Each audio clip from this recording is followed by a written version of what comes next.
കഥകൾ അതിമോഹനം. എഴുത്തച്ഛൻ.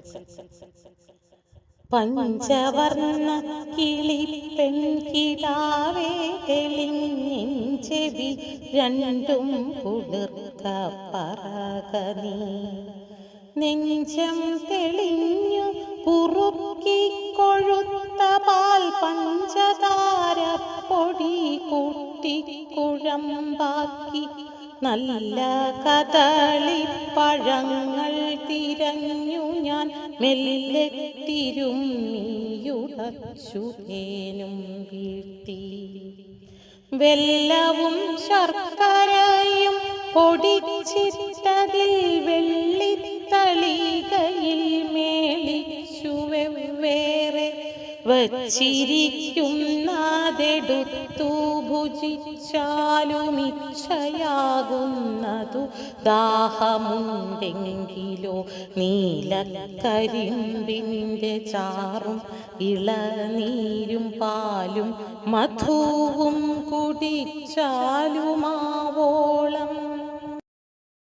ഭീഷ്മസമാനനരീനിവഹത്തിനു ഭീഷ്മർ ശരശയനത്തിന്മേൽ വീണാറെ തോറ്റ സുയോധനാനാദികളാകിയ 100 പേരെന്തൊന്നു ചെയ്തതു ചൊല്ലു നീ.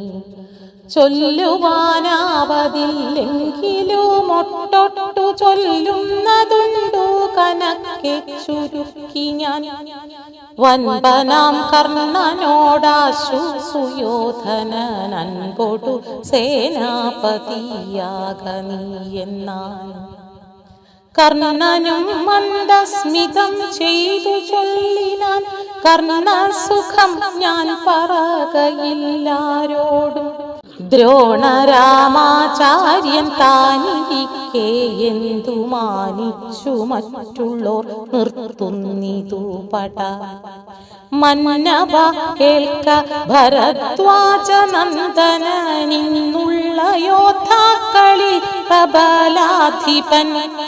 പിന്നെ ഞാൻ പക്ഷേ ഭരിക്കുന്നതുമുണ്ടു മന്നവ സങ്കടമുണ്ടാകയില്ലേതും. മാനിയായുള്ള സുയോധനൻ ദ്രോണരെ സേനാപതിയായ അഭിഷേകവും ചെയ്താൻ.